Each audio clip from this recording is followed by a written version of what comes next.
welcome to ABA Inside Track, the podcast that's like reading in your car, but safer. I'm your host, Robert Perry Cruz, and with me as always for this 2024 Winter Book Club are... Me, your lovable friend, Jackie. And me, your lovable wife, Diana. And me, your, I don't know, friendly book club guy, Alan. You're also lovable. Also very I would lovable. say, Alan, you are lovable. Thank you. I love you. Well, I love me too. I love that. Got all awkward there. Diana's kids, when I'd say I love them to them, they would go, "Thank you." Yeah, we don't. No, we they don't, love we you, don't show though, emotion in Jackie. our house. They No, love now you. they do. But when they were little, Yeah. they'd be like, "Thank you." It was the best. Oh, well, welcome to the show, everybody. This is our podcast about behavior analysis and behavior analytic research. And once per season, if you're listening to this in 2024, thank you. It means you are a patron and you are able to listen to this right as it comes out. We do these long form book club episodes as voted on by patrons. If you're hearing this in the far distant future, ooh, hello from the past. Yeah, hope everything worked out okay. Yeah, we hope things are good. You know, you're getting to hear more about this book that you didn't choose, but you get to hear about it. So here we go. We're going to talk all about a book this season and year. This season and year, the topic was acceptance and commitment therapy related books. So we had a couple different choices. We had The Happiness Trap, which is destined to never win a poll. So I don't know if it'll ever get back in now that we've done this. We had a book on ACT for Parents, and we had the winner of the book club, Acceptance and Commitment Therapy for Behavior Analysts, a practice guide from theory to treatment by Dixon, Hayes, and Belisle, which had only just came out in March of 2023. So it is not even a year old at the time of this recording. So this is a relatively new book, and that was the winner, and that's what we'll be talking about over the next close to 2 hours or so, because we do a little long form on these book club shows. So why don't we get right into the thick of it? Folks, why don't we start really quickly around the horn? What is everyone's sort of current status with acceptance and commitment therapy? We've talked about it a little bit on the show. We've done some episodes on it.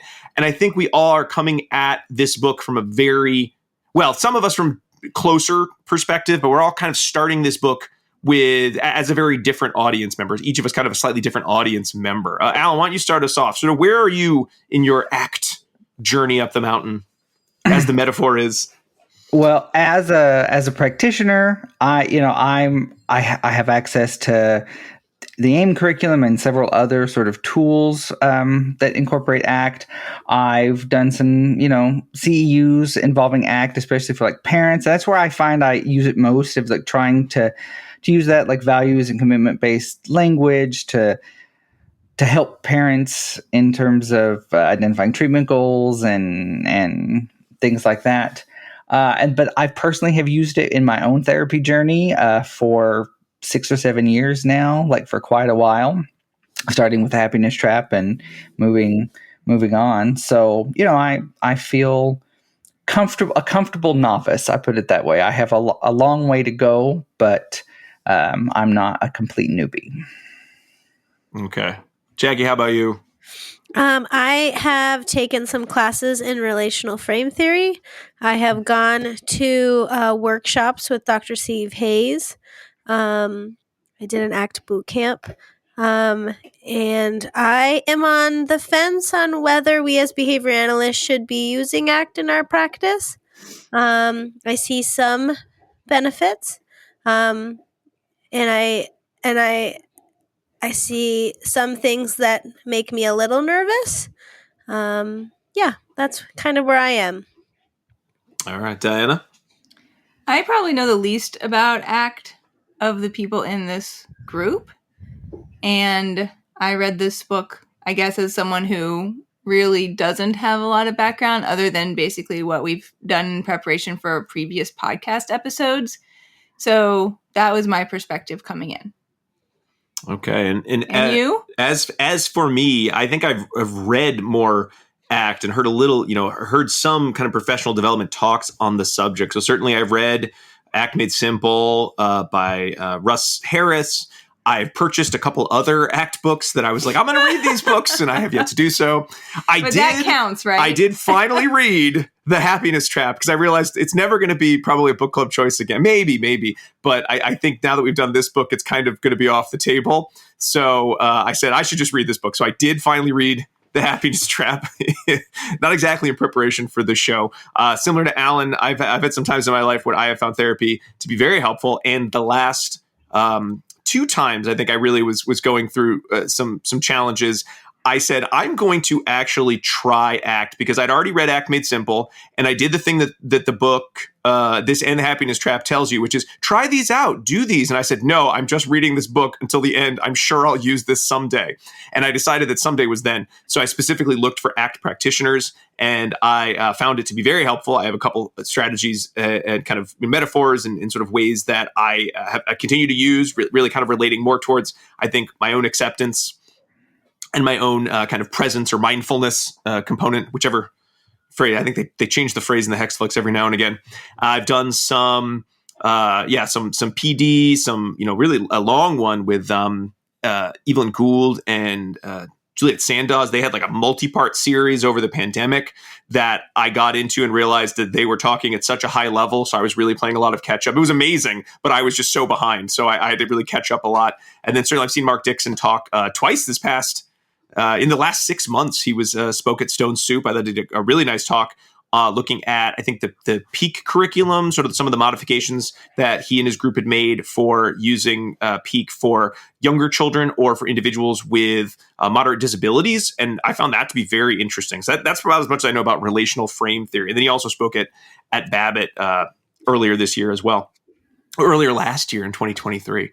So I think I am not as versed in it as Alan, or possibly even as versed in it as you, Jackie. It sounds like you've done a lot more directed professional development. However, I think I'm more on the side of the fence of I do find value in ACT, and I think this book does make some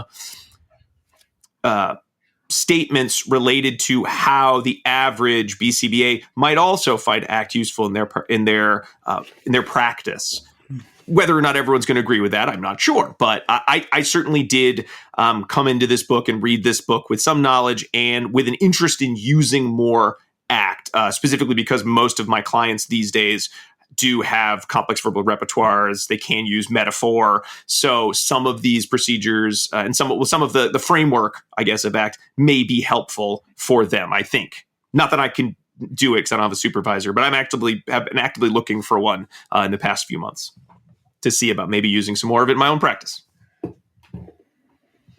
So that's where we all are. I think this is the part where we kind of do some initial thoughts on the book itself before we do a deeper dive into it in a little bit. I'll start off here if y'all don't mind. Go ahead. I struggled with this book. I struggled in a lot of ways with this book, both in terms of some of the content being very much, I think, over the head of someone who picks this up saying, ooh, a guidebook. Frankly, if I read something that's called a guidebook, I expect it to guide me. And when I find myself ending the first chapter saying, there's no way in hell I'm going to read this whole book. There's no way we can talk about this book on our podcast and sound even remotely intelligent because it did not do anything to pull me in. And it used so many terms that just did not feel fair for something called a guidebook. In chapter 1, I was feeling very frustrated. As the book went on, it was really a lot of ebbs and flows. There were sections of the book that I thought were great in terms of if you have a basic understanding of some of the ACT principles, certainly the hexaflex, this did a really nice job bringing behavioral science to those terms. However, I also felt that much of this book was written for someone who was kind of where, like, Jackie and Alan and I are in our journey of we kind of got a sense of what ACT is overall. We're in different parts of our journeys with it, but we kind of get it. So I felt that was really interesting to see the behavioral science come in. If I'd never read an ACT book and I picked this up because it said it was a guidebook and therefore probably will help me as a practitioner, I don't know how I could have made it through this book. And I don't know if it would have given me anything I could use day to day. Maybe, everyone's acceptance of this book will be the same. But I really did spend a lot of time reading this book, sometimes just saying, this is great, I love it, it's what I want. But a lot of times really getting fused with the thought, I don't think I will ever be able to do this. And I think I want to go back to working with clients who don't have complex verbal repertoires, and contingency management is all I need to be thinking about because this stuff seems impossible. I also found the book to be in real need of, I think it needed some more shaping. I think it, not underbaked in the sense of the ideas being poor, because clearly we have three authors who know their stuff. And at various times it's shown through so much how ACT worked, in terms of human behavior. But then there'd just be chapters that felt very out of place for this book. They didn't match with what the rest of it was.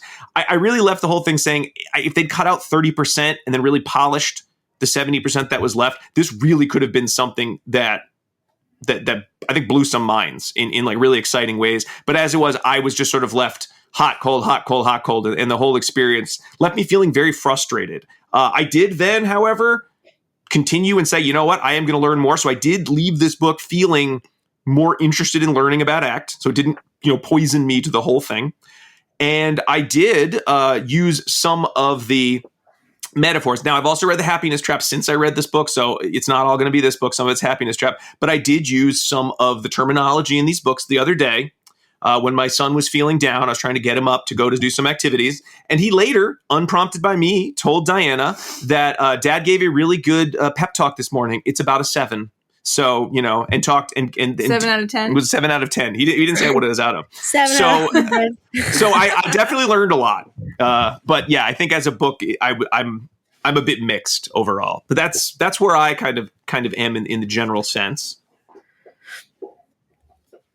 I think the feat that they tried to do is really difficult, right? To try to combine the entire relational frame theory book in a few chapters to then apply how ACT relates to relational frame theory is very difficult to do in a few chapters, right? Because, like they said a ton in the book, right, that there are a lot of new terms that if you're a behavior analyst and you haven't looked at RFT yet, that those new terms are going, they're going to describe something that we haven't yet described yet. And so they're going to need definitions, they're going to need explanations, they're going to need examples. And so I think, Rob, that is where you might have had a hard time, right? Because the first couple of chapters are all like, let's talk broadly yet specifically about RFT and ACT in this small window where you might need more, right? Yeah. And I think they did a really great job defining all the terms. I think these chapters actually do a better job of the definition than other ACT and RFT books that I've read by these authors. I think they did a good job being concise in a way that is hard when you're talking about a really big subject. And so I think for those chapters, I thought that was nice, and it served as a good review for me. The one thing I felt a little bit in the first part of the book was they were trying to argue against people like me that are reading it that are a little more skeptical. So I felt a little bit like they're like, Jackie, they were 100%. Like right? when we get to, hopefully I'll have time to get to the ethics chapter. There is no way to read that chapter without the sense of like, and if you think ACT is stupid and not behavior analytic, you're a fossil. Right. And I actually don't think ACT's stupid. And I think a lot of it is behavior analytic. Because you'd be a fossil according to this book. I think a lot of it is behavior analytic. And for me, I just get concerned and they rightly so said in the first 2 chapters, right, that they are also concerned as well. That you can't just read a book and do ACT, right?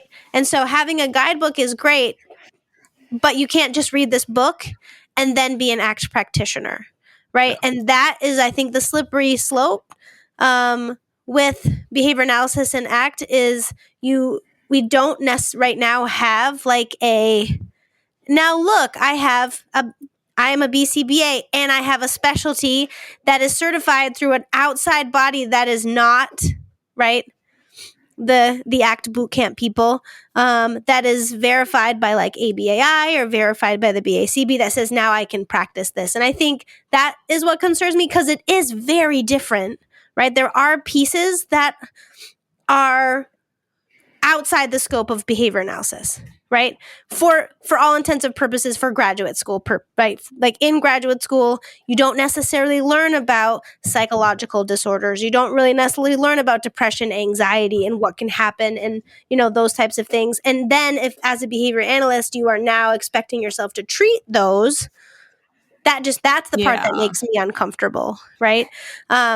And so I felt like in the first couple of chapters, because I still am on the fence, right? I'm not like 100% no, but I'm not 100% yes either. I'm still walking the fence there. There's just so many terms too. That's another thing. Like there's so many new terms. Is that parsimonious? I'm not sure. Do we need all of those terms? I'm not sure there either. And so these are my thoughts about RFT and ACT. But I did feel like, hey, you're writing these chapters for me. And there's even sentences for me. Like, I know you don't think that RFT is behavior analytic, but here's why.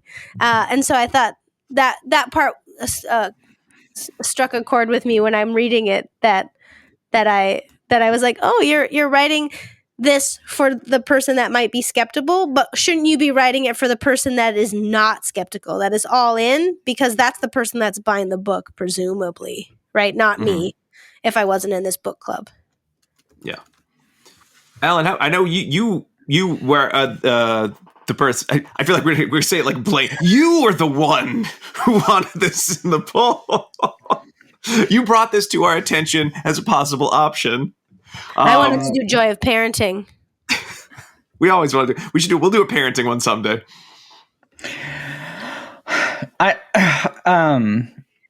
Well, I will accept that blame. No, even just hearing you talk, it's sort of shifting my perspective on the book. I realize I sort of developed this metaphor just now that so often when we read a book, we think of it almost like a new computer peripheral, like something we plug and play, we understand the basics, and we're ready to go. Acceptance and commitment therapy and RFT are more like a hardware upgrade, like installing your own RAM or installing a video graphic card. It is not something that you can do casually. It's not something you can do casually as a behavior analyst to the computer of being a BCBA, as it were. And so I think this book is dense, but I think it's important that they take it seriously, and they take seriously the thought that this is not something you can casually pick up and start using. This is something that represents a lot of skills that you need to have and understand.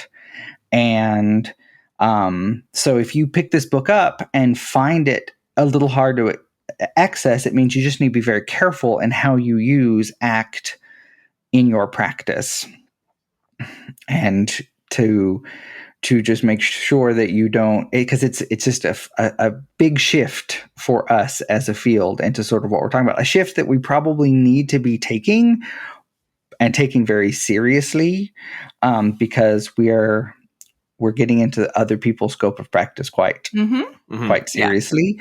But and I think a lot of what Jackie was saying about like this is a little bit beyond what we learn about as a behavior analyst. I think also because if you look into the history of like RFT and the work like Sidman did, that's like behavioral statistics, which is a step beyond like radical behaviorism. It's a little different. It's information science and behaviorism and some things like that.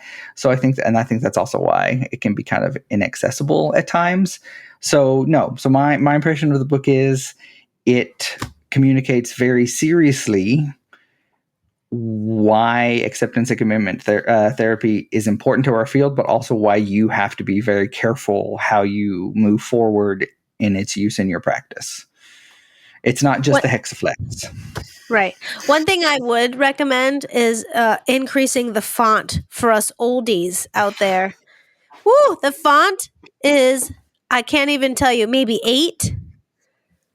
The It's pretty size, small. it's like 8. Yeah. And it's like Times New Roman 8. And so a lot of the times I'm like, eyeballs big, book away from my face because now I'm in my 40s. So I'm an old lady with reading. And I was like, ugh. Usually you're like, oh, one chapter. It's only like 20 pages long and it'll take me like, like an hour. And you're like 3 hours later because it's actually disguised as like a 3 times chapter because the size is so small. Yeah. There were definitely some topographical problems with the book. I think the small font size. There's something about it that just felt like this definitely seems like if Dixon and Hayes and Belisle kind of got together in a couple months, or you're kind of thinking about the book and they're like, what do we want for second edition? Like, what would we update? I think there really is a way to make this kind of hum a little more. Alan, I think you mentioned kind of before we started recording, we were talking about the audience. Like, who is the audience for this book? Which, it's one of those weird conversations because usually we talk about science books, like who's the audience? But we've done a lot of books on the book club that are sort of the audience is everybody. So, but I would say here you'd think, well, the audience is behavior analysts, but I don't think the audience is necessarily every behavior analyst, because I don't think every behavior analyst would be able to get through this book and feel that they were going to gain anything, just because there's so much, I think, background knowledge you need to bring to the book to make some of the chapters, I think, that are the best have a value. It doesn't really help me as someone new to ACT if someone is telling me the behavioral scientific underpinnings of the hexaflex, if I don't really understand fully what the hexaflex is. And I don't think this book does a bad job describing it in behavioral terms, but I don't think if I had sort of a ACT Made Simple knowledge of sort of what these terms sort of meant to me as just a human being rather than a professional, it would just be like, this is more vocabulary. These are more words. This is just, it is way too much. And then at the end of it, it's not even like you can read this book and now you're ready to act. Because at the end, it's like, and now you are ready to explain how ACT works in behavioral terms. But if you're not a practitioner because you have a supervisor, you still need all that. So you're not ready to do much other than maybe talk more intelligently about ACT. Well, maybe that's the purpose. Maybe the purpose was to get people excited about ACT and having it in one practice place. Guide from theory to treatment. If it had been called a practice guide to theory and better understanding, yes, 100%. But I mean, to be fair, if anyone watches Letterkenny, to be fair, you did use some of the exercises in the treatment part. Right? I actually used some. I liked some of the questionnaires that were shared. I actually looked at a few of them, and I had a couple times I thought these will be helpful to gather some information. Right. So I'm wondering if maybe this would have been better suited as a 2-parter, like a 2-parter. Yes. Right? This 100%. 100%. 2-parter book where you have the theory book and then you have the treatment book, and you can buy them as a set In a really nice slipcase. Yeah, right? But well, does it defeat the purpose? Yes, probably. Yeah. Well, I was going to say, I think the other thing is that you can, if you've read and reread and internalized this book, because it is, again, very much a theory incorporating new terms, changing your own relational frames in terms of some of this stuff, as I cheekily grin, it will make, as you approach treatment and do CEUs and look at curricula, I think the idea would be is that it makes those treatment tools more valuable to you as a practitioner, because you would be able to build and change and see the intent rather than sort of relying on what's there and being hesitant to change things because you're like, I don't know why this is the way that this is, and so I better not change anything, which I think sometimes happens. Yeah. So maybe it should have been called like upping your ACT game, like how to go from like mediocre ACT practitioner to a superstar, or so, because it definitely read like when I learn a new skill at some point I've read all the basic skills, and you keep reading the same thing over and over. And then you find that work that's like, oh, this is the why. And I feel like this book is the why of ACT in a way. I know there's other books that are too, but this was probably, I mean, I haven't read every ACT book. I've bought a lot of them, but this felt very much like a why of ACT. Like, so now that you know the basics, here's how to understand it even better so that you can be an even stronger practitioner. Yeah. And, okay. But if I came in, I mean, again, if I see practice guide, I'm assuming something, as it's like there's a contract between me and the author. And I'm assuming that this will take my hand and walk me through the process. And this book does not do that in the way I wanted it to. Okay, but it's like that's like the secondary title. And but the first one's even worse though, Alan, because it implies everyone. Impression. Of course you can. So I just working on the first half of the title, which is Acceptance and Commitment Therapy for Behavior Analysts. I, as maybe the person with the least experience in this area, found this book almost impenetrable. And Alan, I had my own metaphor that I think kind of like sidles up next to your metaphor of your like CPU. But mine was, I felt like this book was like a puzzle box, right? That I could not figure out how to open, even using all of my behavior analytic keys and knowledge. And what's more, I don't know that I did not get the feeling that the authors wanted me to get the box open. Even as a doctoral level BCBA with a lot of knowledge in this area, I felt like I was missing some really key introductory way to open up this puzzle box of a book. Can I have a metaphor? It's not a metaphor. I have an illusion. Can I make an illusion? Oh, yeah. Can I use my illusion? I don't know. There's an old episode of The Simpsons where Homer, their house is sinking. And so Homer isn't going to pay to get the foundation repaired. So he gets a video by Troy McClure. And it's like, hi, this is your guide to foundation repair. And the joke of it is immediately upon watching it, it's like, this is going to be your, how-to step-by-step dummies guide to this. And it's like, first, you're going to need like a stucco lab. If you don't have a stucco lab, get it. And It's just like immediately like, here are terms you don't understand in the first 5 seconds. And I was thinking of that joke from The Simpsons very much at various points, not throughout the entire book, because there were definitely sections that I think just having an understanding of behavior analysis is going to go a lot farther. But it definitely had this sense of, oh, didn't you know? You have to know a lot of information before you read this book and get a lot out of it. And I didn't feel I had a warning. Again, up your ACT game, right? Like that I would have understood, oh, I better know a little bit more about ACT before I read this book. This is like this is like my next level of the journey. And I kind of wish that had been clearer in the title. I think the title just feels very like, this is a book that is for everybody and it will help you and you will learn your things. And I don't think this book is for everybody. Like we got warp zone to like World 4. I think there was some chapters that were for everybody. Not every chapter. There were some chapters that I was able to get into. And I think the ones in which they like break things down and apply behavior analytic principles to the whole thing. Those are fascinating. Really good, I really love and those I chapters. liked those. There was some chapters I think that were for everybody. Some chapters were a little more dense and more murky, I think. But we shouldn't say as a whole. It, like Rob said, I think it's uppy, downy. There was a whole. Well, there was that. Oh, go ahead, Alan.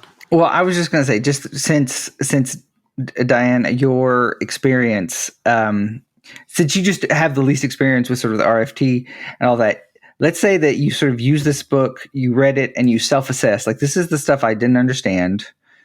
I'm going to go try to understand that better. Come back.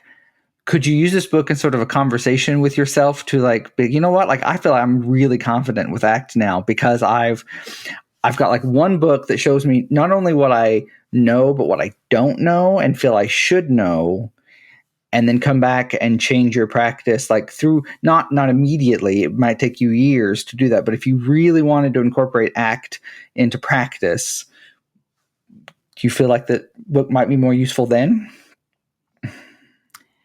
I liked the middle of the book. I will say that, right? And that's same. The middle of the book was great. Yeah. Middle of the book was really good.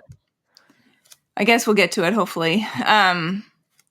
So that part, I guess, was the part that I was most able to grab something from. It. I don't hate ACT or the idea of ACT, right? I think there's a lot of good stuff here and a lot of questions within behavior analysis that we don't address generally due to the limitations of our science.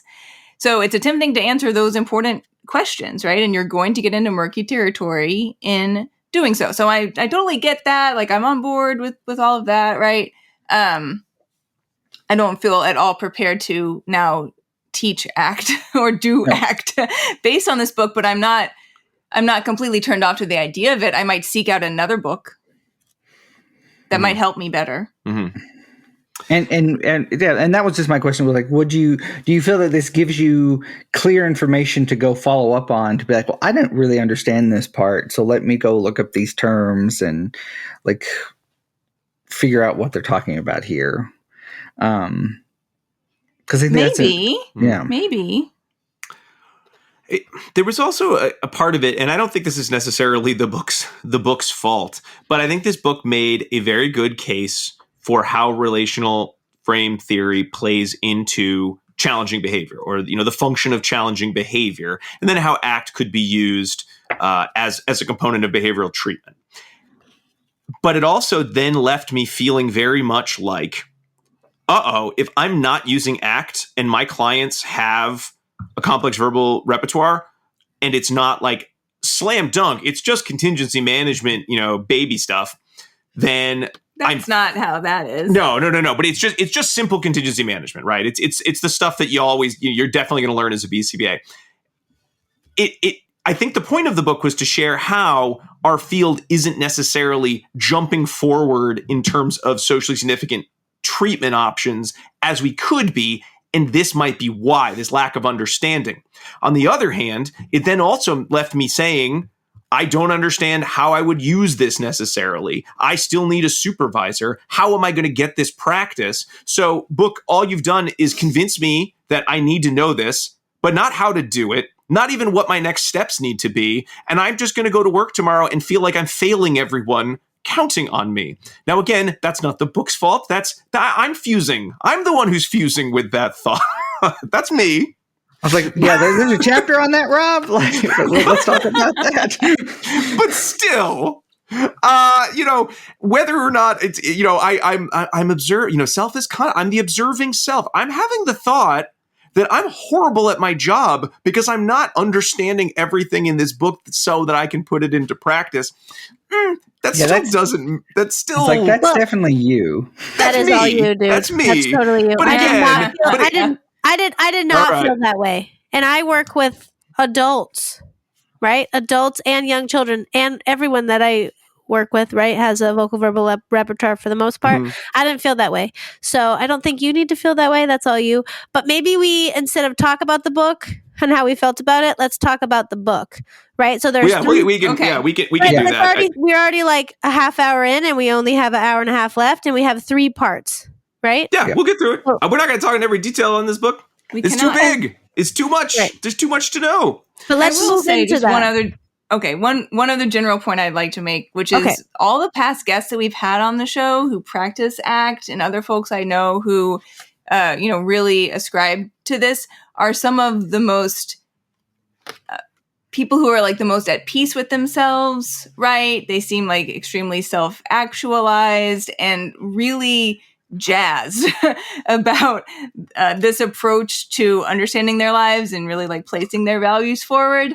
So I have a lot of respect for this as a personal practice. Yes. 100% personal practice. Yes. I do a lot of the things that ACT does in my personal life every day. Right. And we'll talk about that. You do, Jackie. Yeah. I do. I'm like your woo-woo friend. I'm your woo-woo bestie, everyone. Like, I'll give you some crystals. I'll do some meditation. You do a good job of many of the things in this book. Thank you. And there is, it does say in the book, there are a lot of things that you might be like, I'm training cognitive behavior therapy. And if you still have a bent towards mindfulness. Like we've talked about mindfulness in like classroom management systems before with Dr. Felber. So you certainly could be doing more ACT than you think you're doing, even though you're not necessarily labeling it as ACT. So we also don't want anyone to say, I don't understand ACT. I'll never understand it. It's impossible. Some of that is our personal journeys. But I think we all agree there's a lot to be had here. The challenge we have is, I think if you're saying, I think I know a lot about it, kind of like the way like Alan or Jackie were talking about it, or maybe I'm like, a little beyond where Rob is, you we're not going to say don't read this book. You won't gain anything out of it. But I think if you're like ACT, I've heard of that, I want to learn more about it, I would not recommend that you start with this book. I think it's a Rule 4 book. I think if you do start with this book, you need to take it slow. Right? So if you decide to take, because this book does have everything that you need in it. Right. So if you do start, it has all of the theory, right? It has some examples of treatment. Everything's maybe not big. everything, right? But okay, you're right. Everything is a big word, but it does have a theory to treatment, right? Considering there's sections in the book that are like, you should definitely read a book on RFT because we're not going to cover it all. I know, but it's too big. But if you are going to read this book, do it slow. Like take a chapter, and then if you don't, where we want. So take a chapter, and then if you don't understand the chapter, that's when you do some further reading, right? So you don't this isn't like a sit down on a Sunday read, right? This is not that kind of read. And even if you were like an ACT practitioner, I still don't think it's that kind of read. The size is too small for a Sunday read. The font's too small. The font is too small. But I think, if you take it slow, you could learn things if you have someone to talk about it afterwards, right? Yeah. Oh, yes. There's learning. Yeah. There's learning to be had here. That is, we all agree on that. And just one brief thing for me, talking about like Rob's point about like being very intimidated about the content and in terms of what individuals are you going to be serving when you're using ACT? So that's what got me into using ACT, is having clients that, that I knew would eventually probably benefit from like more traditional cognitive behavioral therapies when they're older, but they don't yet have the verbal repertoire to get there. And so like using ACT and ACT tools to teach them, to have a framework for them to be able to then access those resources as they get older and make them more meaningful to them. Yeah. And I think that makes a lot of sense. Yeah. And so I think it is, as Jackie, what I would say the friendly skeptic is saying, like, this is the sort of thin end of the wedge of our scope of practice. This is getting into a field that's very hard, but we as behavior analysts, especially those who do still work in intervention and treatment in like the sort of private healthcare setting where we do involve a lot of therapy, like we want to do meaningful stuff. And so rather than just sort of social skills or SEL, applying the sort of ACT framework to how we're going to proceed and how we're going to help our clients, that's why I find it valuable.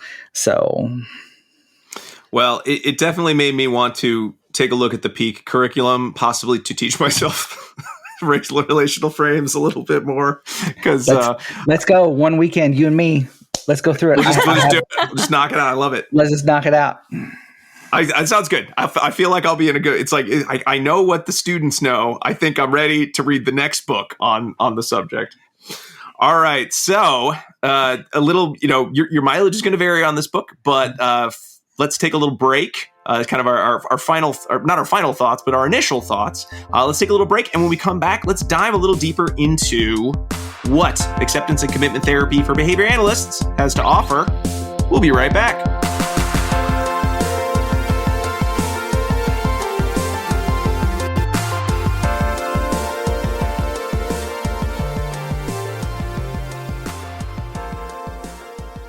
Do you want to be a BCBA? Sure, we all do.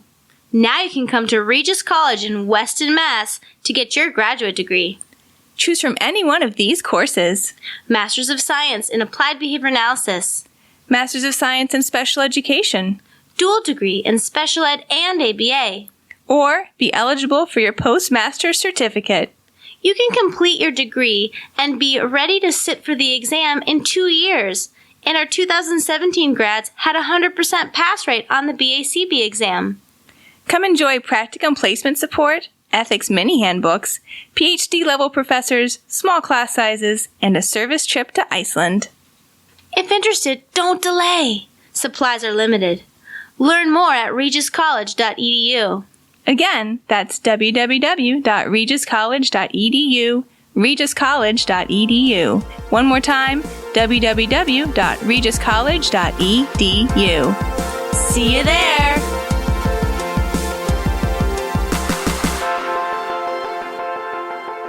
And we are back, continuing our discussion of acceptance and commitment therapy for behavior analysts, a practice guide from theory to treatment. But before we do that, I want to give all of our listeners their first secret code word. If you're listening to this on our Patreon feed, thank you so much. You're going to use these 2 code words plus the link. It's in the notes page to go to the original post on patreon.com/ABA Inside Track, where you can find your 3rd bonus discount code word. You'll be able to get 2 CEs for listening to this episode as a thank you from us. You do still need your 2 secret code words. If you're a patron. If you are listening to this into the far future, you could become a patron and get 2 CEs for free. Patreon.com/ABA Inside Track, or you can just find the code words like a normal episode. It's just a long normal episode. Either way, you're going to need your first code word. It is Tuscany. Tuscany. It's an area of Italy. It's a board game that I was staring at before I wrote down code words that I really want to play. It's still in the cellophane, but it looks great. You make a little a winery. It looks so much fun, but I haven't played it yet. Under the Tuscan Sun is one of my favorite, like, rom-com kind of movies. Oh. Yes, me I haven't seen that too. one. Right? It's Likewise. really high quality. Is it good? Yeah, good. it is. Yeah. Yes, I think we watched it Okay. together and I cried on your couch. that's highly possible. Yes, Yeah, I've it's seen so it good. several times. Yeah. And one of the best, like, heartwarming twist endings, I think. It's so out good. there. Yes. Yeah. Absolutely. The ending is the best. Mhm. Yeah, you're crying Good. happy tears at the end. Oh, okay. Pause this show, go watch Under Tuscan Sun, come back. Come Because back, it's very you're like, relatable to the. All right, Tuscany. All right, so let's talk a little bit more about the book. Let's get into the content. So this book was broken up into 3 sections. Part 1 is kind of the why ACT, what are the basics of ACT. Part 2 is, I think, the area like we talked about in the intro section was our favorite. Was really the behavioral science behind the 6 parts of the hexaflex. So why does this work behaviorally? How do we explain this, as well as some ideas of what this might look like in treatment in terms of your independent variables, dependent variables, ways to measure the skills related to ACT. And then part 3 is sort of a hodgepodge of a lot of things. It covers how to use some of the ACT principles in your functional analysis, what a treatment session might look like, a whole chapter on research, which just cut that out of the book. That had no place in this book, I thought. It did have some handy examples. I guess. Not that. Oh. Just part 3. Oh, okay. Just that chapter was no good. It felt like what's the Harper Lee, the chapter on Scout's birthday and To Kill a Mockingbird? Yes. So people want to hear that. To Kill a Mockingbird is basically an unedited book in that when Harper Lee submitted it to the publisher, she included an extraneous chapter about Scout's birthday party, but she included it as part of the book. And so the editor brought it back to her and said, this book looks pretty great. I just don't think that this chapter is necessary. And she said, oh, you're right. We'll take it out. That was pretty much the only edit made to the book. So it exists out there basically just as Harper Lee wanted it to. So perhaps that chapter was the Scout's birthday, and then the editor was like, "Nope, it's all great. Keep it." That makes me so sad, actually, that I will never ever write a book as good as that, even edited. Right? Like that's okay. You know what? Not everyone is Harper Lee, so No, not everyone's going to write To Kill a Mockingbird. It's tough. Or had the benefit of having her best friend, Truman yeah, Capote. that's true. Oh yeah. Yeah. So that, and then ethics. I'll talk about ethics of ACT. It's kind of, so that's kind of a hodgepodge of part 3. So part 2 is our favorite. So we're going to go a little bit faster through parts 1 and part 3 because I think, we didn't like those sections quite as much. which means Rob's going to talk at 1.75 speed. I always talk rather at than just 1.75 1.5. speed, Diana. So the first chapter is a lot of, I think the first section describing the idea of behavior analysis as kind of stalling out. We're not accounting for a lot of complex functions of behavior that can occur with verbally mature individuals, how relational frame theory and ACT can give us additional ways of thinking about the functions of behavior that go beyond, that why of behavior that go beyond just direct contingencies. Great. Then the chapter keeps going. And I'll be honest, it is in my notes. This is the worst first chapter I think I have ever read. I really don't think I've ever read a book and felt so disheartened. It gets better, but man, they did not start off on the right foot on this segment. Like, I really was like, I don't think we can talk about this book on the podcast. I really don't know what's going on here. I had such a hard time with this chapter. I feel like this would have been a good chapter 2, not a good chapter 1. Yeah, well, and I liked chapter 2 a lot. Yeah, You're right, Alan. chapter 2 Start with chapter also. 2. Flip them. Yeah, I feel like I could have flipped them. Yeah. But I do like it just in chapter 1. I think the great sort of could probably get us beyond this is that they talk about how modern behavior analysts grew up in a world where behavior analysts as a professional field largely focused on people with developmental disabilities, act as of interest to BCBAs in part, blah, blah, blah, because it will help us expand the range of practice for behavior analysts. So like knowing that is sort of part of the intent behind the rest of this book is very important because they're saying that this is definitely pushing the envelope. Yeah. Yes, that's And true. also why And I think, yeah. You go And ahead, Jackie. this chapter, I think, is helpful to establish when you're talking about relational framing as behavior relations and not stimulus behavior relations, right? Because if you don't understand that, you don't understand anything as part of relational framing. So that took me like Ouch. it took me like an entire semester to grasp. So, right, because I'm like, but where's the stimulus? But where's the stimulus? And it is there, right? But it's there, but it's not part of this behavior relation when you're talking about relational framing. And it is, I think, prudent to note that many of the theorists around RFT were not actually radical behaviorists, but intra-behaviorist. So that's where that the functional contextualism is. So that's always helpful to note, right, that they might be coming from a slightly different theoretical viewpoint than Skinner's radical behaviorism, which is okay, right? We all have different things and beliefs and philosophical assumptions, but there is a difference between Skinner's behaviorism, radical behaviorism, and Cantor's interbehaviorism or functional contextualism, right? So I think that's an important distinction that they make in this first chapter, but I think they make it quickly. They're like, we made it. It's similar to Skinner's, but I don't think, right? They're like, we did it, but still, let's keep talking about Skinner.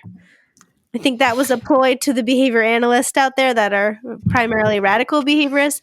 But RFT is based on functional contextualism. It was odd, though, because we get into chapter 2. That's how fast we're going over chapter 1, folks. Chapter 2, and we have a brief history of the science underlying ACT. I feel this chapter, and Alan, you already said this, I feel like I had a much better sense of behavior relations, at least the basics of behavior relations, of relational frames, the different types and categories of relational frames I might look at. Really, how does the ABC model play into these sort of private events? It pulled me in. It made me feel that I wasn't an idiot, unlike chapter 1. And I was very much ready to go on. So I really did hit this chapter, and it felt like it did a good job. The good summary got me excited to learn more and then moved on. But it really was, I mean, and again, this is, I think sometimes we do these book clubs, it sort of vacillates a little between like behavior analytic content and like literary criticism. But here's my literary criticism. If the first chapter leaves me feeling so bad, it doesn't matter how good the rest of your book is, because it's really hard not to keep coming back to how frustrated I felt at that first chapter. And I think, Alan, I don't know why it wasn't like, let's start with chapter 2. That's chapter 1 now. Or let's take the first couple, like the first 2 pages of chapter 1, then put chapter 2, and then maybe come back to chapter 1. I feel like we could have had, that would have been something that really got its point across and kept me feeling, like I had forward momentum in terms of learning this content and then being able to use what I was learning in the book. Although I will say I've had this issue in writing papers many times where I'm like, there's 3 main points I want to make, and I want to make them all immediately upon starting the paper and simultaneously. But you can't do that. You have to pick an order to approach. When a paper is not a book either. No. When they I feel like a paper you have like a shorter time. Sort of like it's hard to get that upset about a paper, but a book it's like this is going to take me a while. I beg to disagree. Okay. Yeah.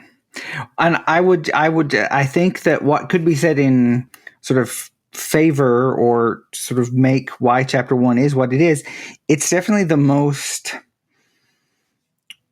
I feel like they're really trying to talk to peers at like a very like radical behaviorist theorist level. Like this is like, we acknowledge that this is what this is. Chapter 2 is more accessible because it's saying, we live in a post-Skinnerian world. Except chapter 1 just set the framework of like Skinner's important, et cetera, et cetera. The science has evolved, et cetera, et cetera. We think it's important to talk about. That's because they talk about the mentalistic error and all of that. So they're really trying to sort of say we're not abandoning radical behaviorism. Here it is, chapter 1. We just are moving beyond it in a certain set. So I like that. I like that. You're right. You're like that. And that's probably why I felt like they were talking to me in that chapter. Right? Because they were. Yeah. Well, I mean, if your goal is to reach as many behavior analysts as possible, I assume you will reach few. I don't know. It's just like that's not the audience you should be targeting, or write your own pamphlet for that group of individuals. In any case, I think chapter 2 covers a lot of that same ground in terms of talking about what are private events. Skinner did have an understanding of private events, but there's a big difference between sort of how that kind of, contextualism, functional contextualism comes into it. There's a similarity that there wasn't an objection to that we have a mind, that there's inner workings of mind, but the idea of the mind being causal. I have a thought and it makes me do the things, it makes me engage in the behavior versus sort of that, I think the quote is it's a two-way street, with the context, we kind of have that direct contingencies and stimulus pairings kind of go back and forth. They kind of both of them can alter operands, they can alter stimulus functions because of the derived stimulus relations. So it's a modification of radical behaviorism rather than a rejection of radical behaviorism, at least according to the book. I'm not as well versed. I'm only going off what I read and learned from that chapter. I think they go into the evolutionary account of behavior. I thought that was fascinating. It's not the first time I've heard the idea of operant conditioning as part of evolution, but I thought the book did a nice job sort of explaining how that works in terms of reinforcing variation and the importance of context in the overall sort of evolutionary process. Yeah, distinguishing it from structuralism, I thought was nice. And I like how in chapter 2 they talk about the behaviorists that sort of precede Skinner and we have them in our task list, like pragmatism. Well, who pragmatism? That's Dewey. And really like Watson's work on like really focusing on behavior was essential to what Skinner was like later able to do. But I remember reading about Skinner, but then reading a book more about just sort of behavioral psychology in general, being like, why don't we talk about Watson? Like he's really, and being having an education background that gets us into people like Bandura's, which is also very important, but not the strictest behaviorists, but still important people for us to know about. So I like that they take a broad scope in behavioral, in what behaviorism is in this in the second chapter, because it's important. Yeah, I think the description of the different kind of relational frames, it's very quick. I think there's about a paragraph, maybe half a page on the different types of kind of categories of relational frames. And I'd seen Mark Dixon talk about this at this year's Stone Soup. And I think between those two, it was very elegant and a very well explained kind of primer on this is what relational frames are. This is kind of how it works, the nitty gritty of it all, kind of looking at the different categories. You've got your comparisons, your distinction, your frames of coordination, your temporal frames, right? And sort of how our verbal behavior can derive relations. And they give an example on page 33 about like, well, dog, dog and the word, written word dog, the textual cue dog are mutually entailed in that they refer to the same thing. But when you can use kind of some of those relational frames to make other assumptions. So sort of like one related to sort of not coordination, distinction or comparison, right? Bigger, smaller frame, right? How that is going to be how you learn all the different kinds of dogs, how to identify all these different dogs, right? So it's just a nice, simple way of this is how you can get derived relations. And it was a great example. I liked that. I think it was actually the example he gave at Stone me. Soup. So maybe I'd seen it twice now, so it made more sense to me. I did take a whole class on Sidman's stimulus equivalence. Like, remember, Jackie, we read that giant book. I loved that book. I saw that book. I love that book. I own it. I never read it. That is a book that I saw everyone had. I think everyone must be taking the same class. And I said to myself, no, I think I'm sticking with special education. No, but you have to. It's such a good book because when you read the actual research content of it, it's like this is stuff that we deal the people that they're working with in these books are people that we could deal with at any time, and they're taking some really odd but interesting approaches to teach meaningful skills, but they're doing it on a very high level of like using transparencies and slides in like the 70s to try to help people gain meaningful skills. And that's why I like Sidman and that book is because it sounds so theoretical, but they're trying to teach real people skills to make their like lives and like assisted living, supported living meaningful. So it's so fascinating. Yes. But not a book for book club. So I was going to say, is that our summer choice? No, sir. No, it is like 600 pages long. Yeah. No, it cannot be a book club book, but it is a very good book. Okay. And I'm just bringing it up because I was able to, catch on to some of what he was saying in this chapter due to that particular background of mine. And he's like, it's like stimulus equivalence, except it's not, the things aren't always equal, but the relations between them are held constant. I was like, oh, okay, that makes sense to me. So that helped me a lot. Okay. Given that I have no background in RFT. There's another example that kind of ended the chapter and sort of ended the most of the discussion related to relational frame theory. But there's an example on page 34 of an experiment in which the participants were taught some sort of like arousal pattern, but like they got an electric shock and they said, this is stimulus B. I don't know what they actually called it, but that was in the book.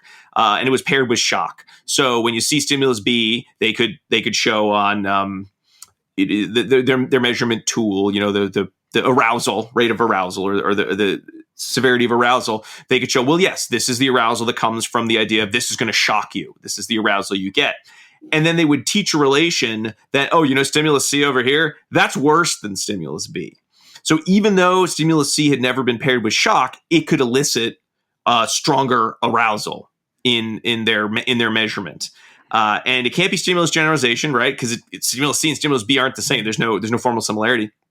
And it can't be pairing because they had never, they hadn't really paired everything together. They hadn't paired all the stimuli together as you would in sort of your typical stimulus equivalence. They just used the frame less and more than for stimulus A, which elicited less arousal, and stimulus C, which elicited more arousal than B, which was the only one that really they'd experienced a shock. And in that idea of like these frames can transform the function of a stimulus. And I really like that example. And again, it really did pull me back into the book. I'm like, okay, I'm learning new things about ACT. And so then when we get into chapter 3 and talk about the ACT principles in general, I was very ready to sort of understand them in a different way than, say, when I read ACT Made Simple or later on when I read that. Well, I read The Happiness Trap after I read this book. So that was good. They were not actually shocking people. No. Should make that clear. So anything else on kind of our relational frame basics chapter 2? Nope. All right. And then no further questions. No further questions. And then I think chapter 3, we get some good definitions of the goal of ACT, which is to improve psychological flexibility, to change the function of psychological distress. And I think this section reads a lot like The Happiness Trap, or in some case, ACT Made Simple, with really our societal fascination with escape from thoughts, escape from negative feelings, escape from pain and distress, and not in sort of that evolutionary, like, well, yeah, of course you want to get away from, a hot stove or something on fire because it will hurt you. But that sense of, I want to feel good and I can't feel bad. And how so much of what you see in psychotherapy is a real focus on, don't feel that way. And our society, you shouldn't feel that way. And if you do feel that way, this is a lot more drawn out in the happiness trap. That idea of, if you are feeling that way, you are setting up rules. There's a psychological rigidity of all these signs we see in our society of these things, these feelings, these are bad and you need to get rid of them. And therefore, you're going to engage in behavior that's trying to suppress your feelings, that is going to try to put your feelings on extinction, which, again, if you look at relational frames, it's really, really hard to tell yourself, don't feel sad, because in there you have a frame that is cueing some amount of sad feeling behavior. Don't do what Donnie Don't does is really, that's my non-relational frame description of kind of what happens with many of those types of therapy. And then when you put kind of some of the rules based on sort of how we respond to object actions, private events, the contingencies at play, and then you add in relational frames, it complicates the whole thing, because we're not looking at direct contingency management, which is why one can be anxious about an upcoming event, even though, well, it's not in front of you. There's no stimulus that should be cueing anxiety necessarily, yet you are engaged in anxious behaviors. But one might also argue that internal stimuli act the same as external stimuli, and so that internal stimuli may be the stimuli that has had a history of punishment or reinforcement in these anxiety-provoking situations. So then that might be the reason why you're feeling anxious in that moment. Not that you can't do something about it, right? But we might not need that behavior relation in that instance to describe why anxiety is occurring, and saying that the stimulus is in it's like in the far distant past, right? Because a stimuli that is in the same stimulus class, or even something that's remotely, like it's the same yellow as that yellow, could also evoke those feelings of anxiety in that situation. So I'm just putting that out there. Yeah. Mm-hmm. And I think when you look at sort of the ACT framework, and I think one of the reasons that I sometimes get frustrated with ACT, I sort of want someone to be like, show me how to act, show me how to do it. And it is more that framework. There's a whole chapter on models, which some of the models I liked more than others. I don't remember, that's chapter 4 or 5, but it's really a level of sort of understanding what could be happening. And again, it's not that, and I don't think this book purports it to be, like you said, Jackie, it's not that it's not a direct contingency, or this isn't related to observable stimuli that could be changed and therefore behavior would change. It's more understanding that it also could be based on the framing. It could be on, well, Sure.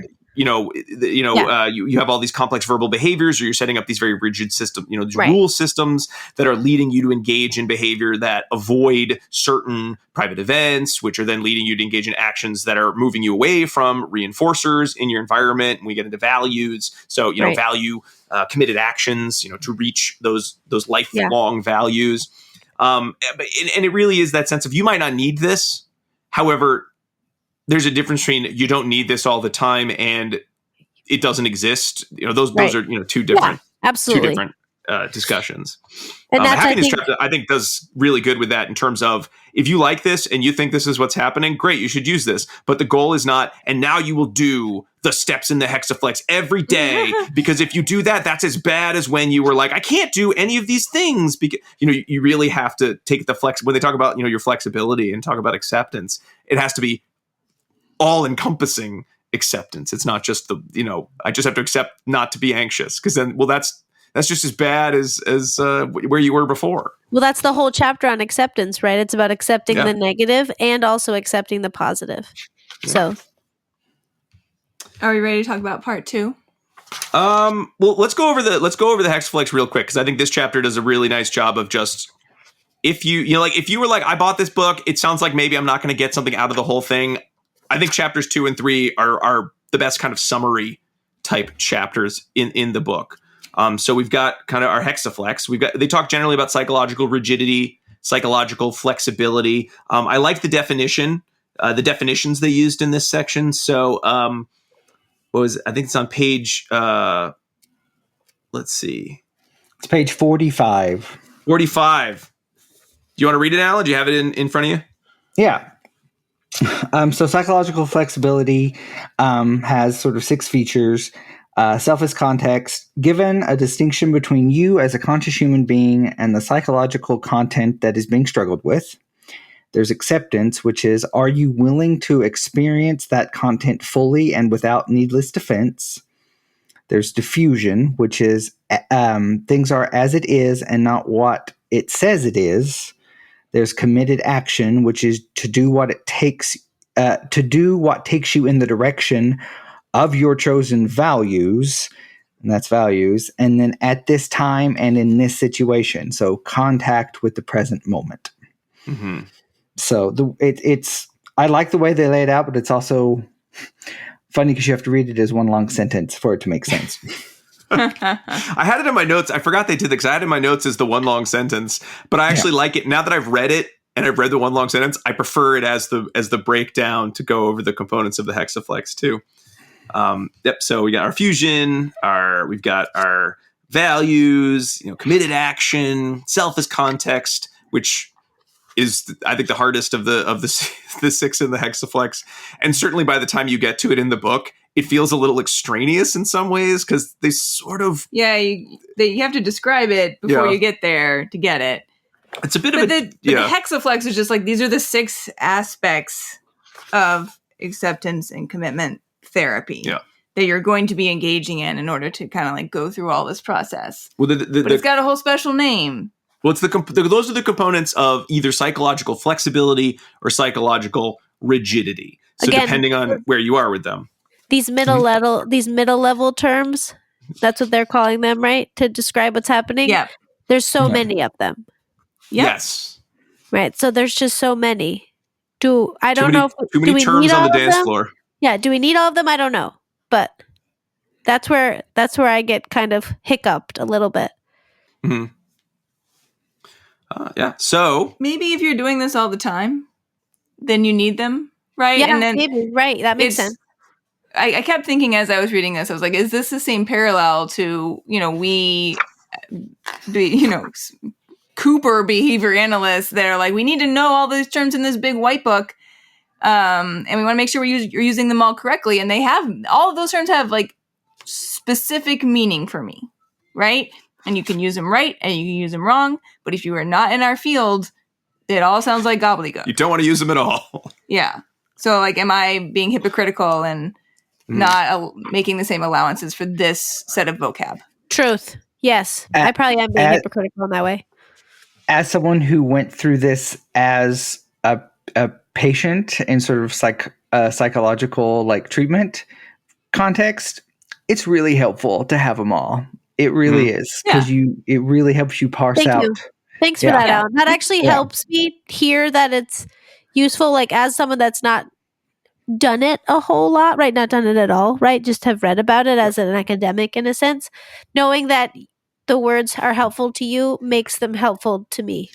So I will no longer bring it up. Thank you. Squash. It's okay. Yeah, it's okay. Al, can I ask, and we can cut this if it's like getting too like, no, this is not a podcast topic. But when you were using ACT or when ACT was a part of your therapy, was that after you were sort of in the process of learning about human behavior, becoming a behavior analyst, or was it before? Like where was your context? Literally at the same time. Like I actually stumbled upon ACT tools and some related tools because I was the kind of patient who my psychologist would be like, all right, here's this article. I would never give this to anybody else, but you love the human mind. It's going to be meaningful to you. But actually I got into this as I was becoming a behavior analyst in grad school. And I sort of touched base upon this and was like, this sounds maybe really useful, like for where I am right now.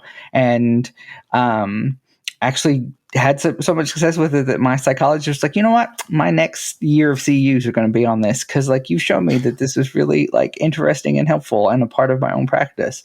So no, it was at the same time. Wow, that's cool. Okay. Yeah. All right, are you okay with that staying in? Yeah, that's fine. Okay. All right. So the next chapter goes into models of psychological flexibility. Again, I think, hexaflex is a model. There are a couple models in here that seem more useful than others, but it definitely feels like they overmodel, like discussions of models. And, I don't know. I guess maybe it's because they don't want anyone to be like rigid about it has to be the hexaflex. I know like Dr. Gould, when she was on the show, talked about it's not always about just the hexa. Like the hexaflex is nice. If you like that model or you like that as a tool, great, but it's not ACT. ACT is not necessarily the hexaflex. It is the goals are the same. I'm not phrasing it the same way that she did exactly, but it doesn't have to be all about the hexaflex. Yeah, it's a descriptive model, like you said, of the process, but it might look different. Yeah. But it does go into how you can kind of break that hexaflex into, and this is the image I like, when you kind of have the pillars of openness, centeredness, and engagement. So how kind of each of the things, if you put it in the hexagon, they each make the pillar. So if you look at your acceptance and you look at your diffusion skills, that's part of being open, making contact with positive and negative parts of your life, and you're ready to engage in change. The centeredness part sort of has to do with that, the mindful part or the present moment part of that hexaflex. And then engage is really kind of the committed the having values and the committed action component of the hexaflex. Where are you? How can you evaluate the current outcomes? And what do you need to do to reach your long-term values? And we'll get into values. This part of the whole thing I really like. Yeah. This is my favorite part. I thought you got even better. No, those things where we're talking about the values and the committed actions and the psychological flexibility. Oh, you're talking about the thing I like. Yes, and that's part 2. They get into a lot of detail in part 2. All right. Any other models in here like jumped? I felt like I was on board with the hexaflex model. It was kind of nice to know, like the ACT matrix they discuss a lot, and they refer to that a lot in some of the chapters on treatment.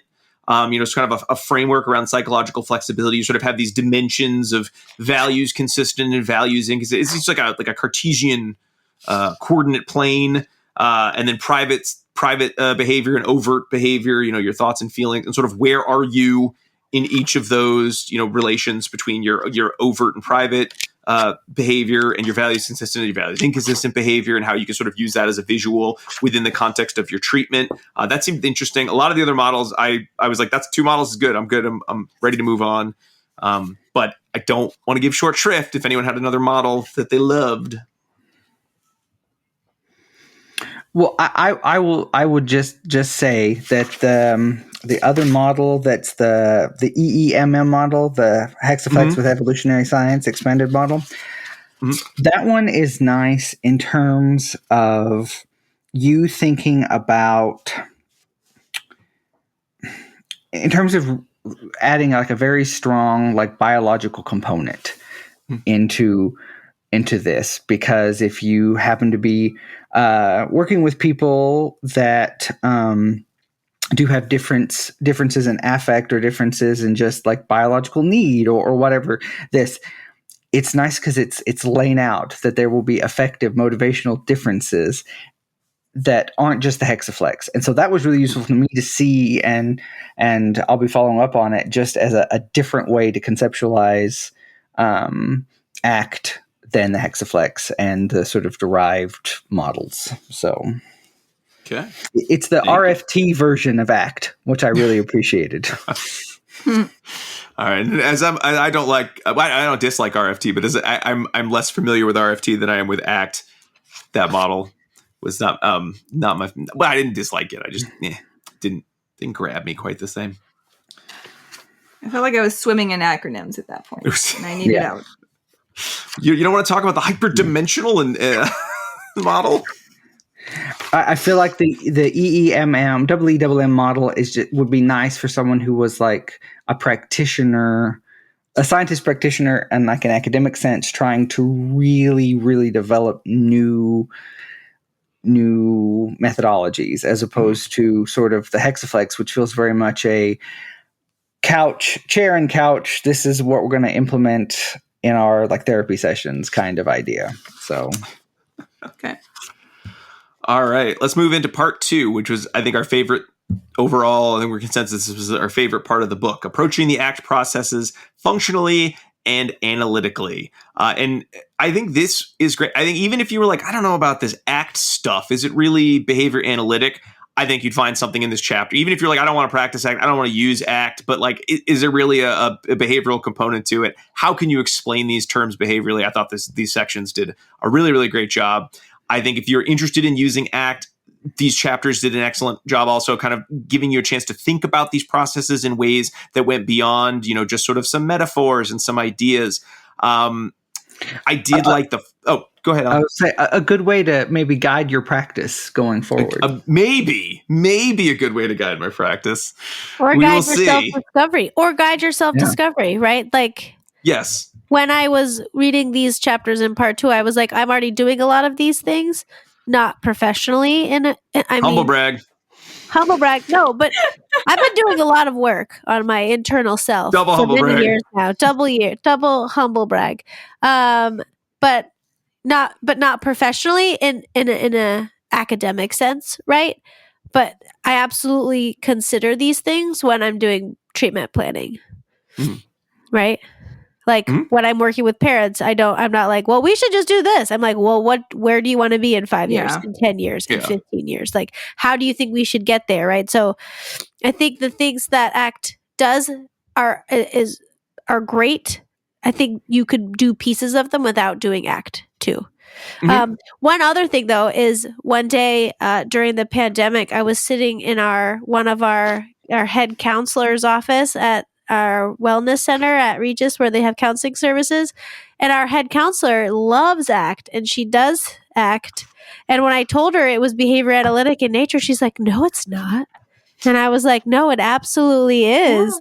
Yeah. And so I think that also is a interesting juxtaposition, right? That I wanted to say at the beginning, but then I forgot, is that people that are not behavior analysts are using ACT.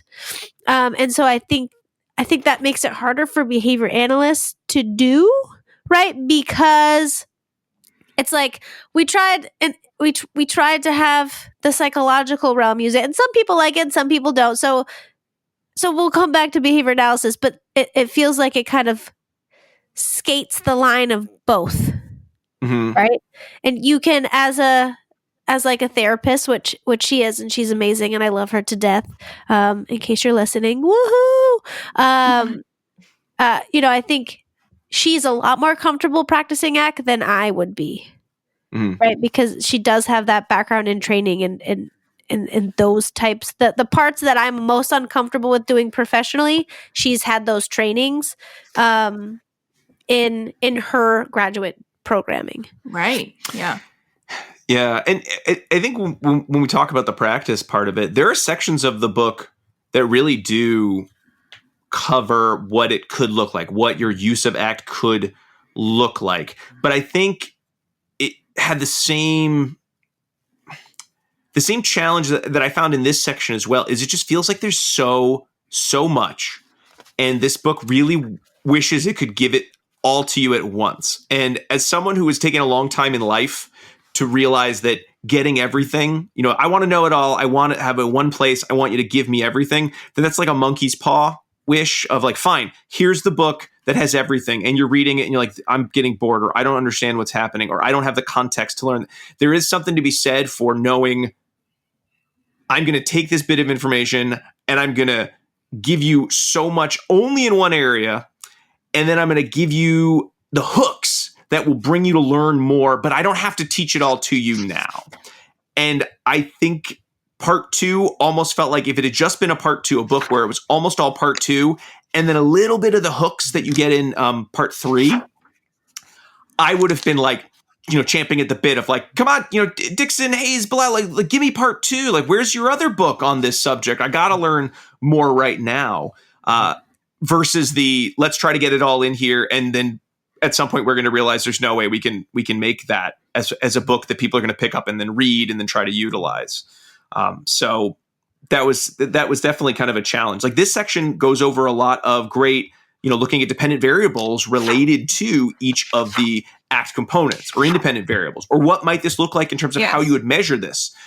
And then not all of it came back in the chapter on what might your treatment session look like. But some of the topics you were just discussing, Jackie, about how might treatment by a behavior analyst be important, but also how might it be difficult in your setting to be the primary implementer of that treatment. Maybe you're doing more consulting to another person who is the thing. So they're taking all these really complex and interesting topics, and all of them are very interesting.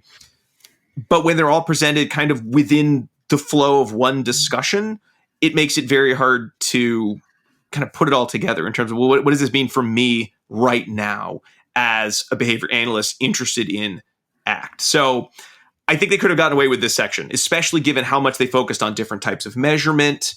In some ways better than I think some of how they shared what it could look like in terms of your treatment or your assessment when we get back to part 3. But basically, we can kind of hit each chapter just, briefly in terms of some of the terminology and then some of the things we found interesting, because it basically is now just chapters on the different components of the hexaflex. So, present moment, discussing, looking at what mindfulness sort of is, its commonality in psychotherapy, and then talks about, well, what are the behavioral underpinnings of sort of, mindfulness or of mindfulness training. And really thinking about it as well, could we think of mindfulness or why don't we think of mindfulness as what it possibly is or what it seems to be, which is kind of ability to shift and broaden your sources of stimulus control.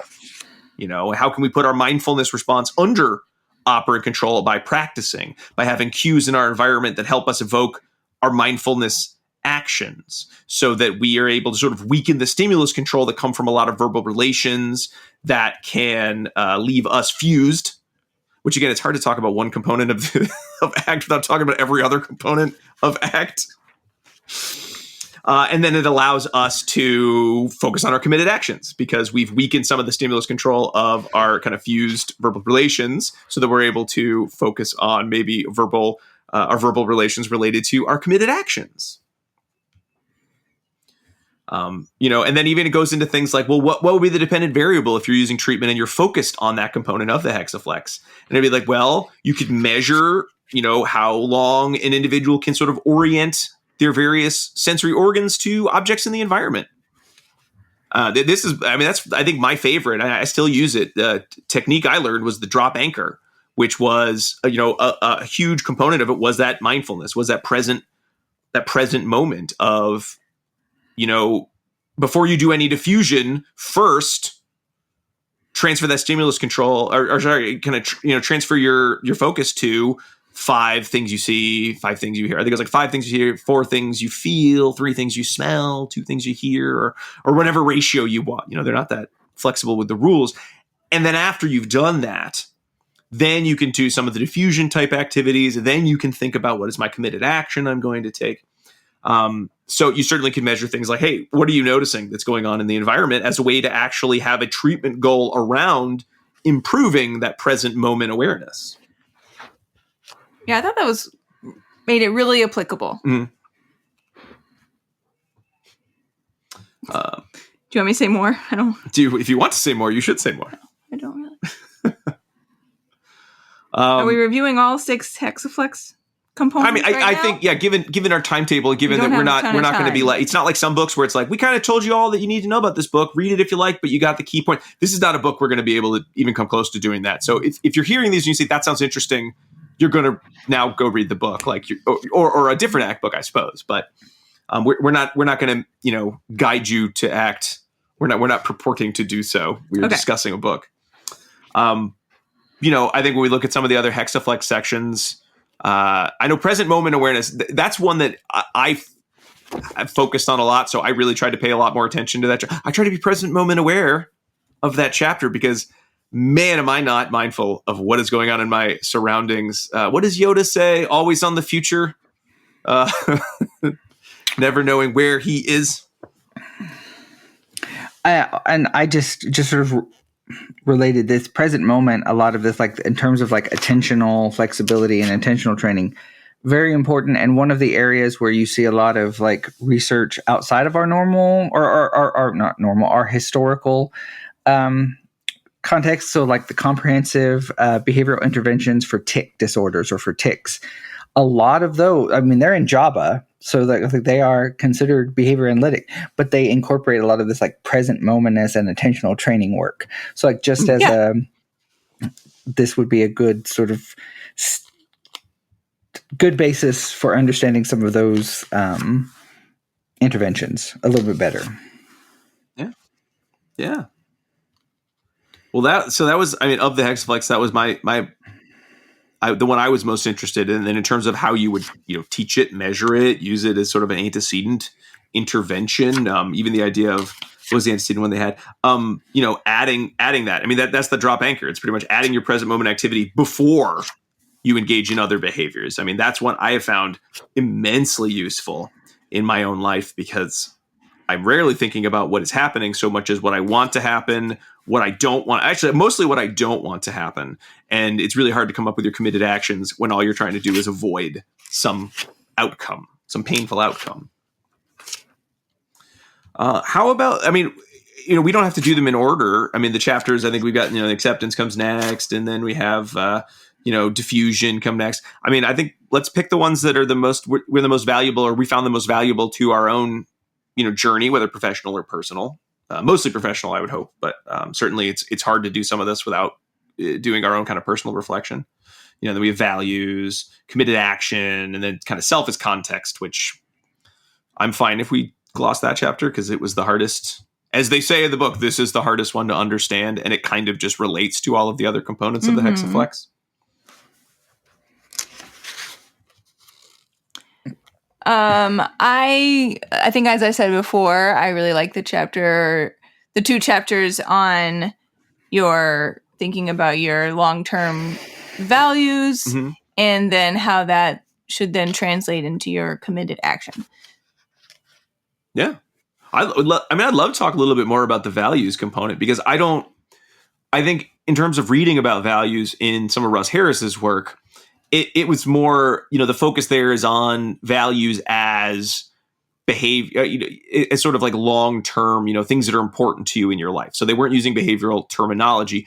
It was really just discussing a value versus discussing goals as sort of, short-term behaviors you engage in, whereas values are sort of not even the culmination of all of the behaviors, but they're sort of, these more highfalutin ideals that you're living by. But I think this book did a really nice job of describing values in terms of that. It's the kind of that verbal frame that. It's motive. Here's the quote. Is from page 126. Motivative verbal stimuli that increase the reinforcing functions of the intrinsic qualities of actions. And I think this is something that, especially in education, I feel like it's 50-50. I work with a lot of educational professionals who are all about whatever reinforcement increases, school behaviors. I'll meet the kids where they are, and once I've reinforced enough of those school behaviors, I'm happy to think that they will find that, what they want is that intrinsic motivation. That term gets thrown around a lot. And then other teachers are like, no, if you're not interested in learning because learning is great and important, then there's something wrong with you, and that I don't know how to teach you that. You have to know it. And really, I feel like values is something, in talking about values, is something that we really appetitive to both of those types of groups, in that focus on, it's not just about extrinsic reinforcement, though you still can use that as a component of reaching your values, and that's even discussed in this chapter. But it's about building those values, or meaningful values. And the idea that maybe children or young children can't always express their values because it's hard for them to understand that concept. There's adults who don't understand that. I think every ACT book I've read, there's the section of people come in for treatment, and the first thing they say is, I don't want to feel this way, which isn't a value. That you're not increasing the reinforcing function of anything. But then once you have a value, it makes engaging in certain behaviors that don't have really any extrinsic reinforce, aren't going to reinforce the behaviors in the moment. Well, they suddenly do, in that they are, you have that relation of, this is making me a good dad. There were a lot of good dad examples in the book. I went to hockey practice, and that makes me a good dad. I mean, values could also be seen as conditioned reinforcers. Yeah. Right? Or generalized conditioned reinforcers. Whereas the goal setting could be seen as a discriminative stimulus. So I'm just putting other means that we could look at it without the effect of relational framing, but right, it may not be the end all be all, but I just adding my 2 cents.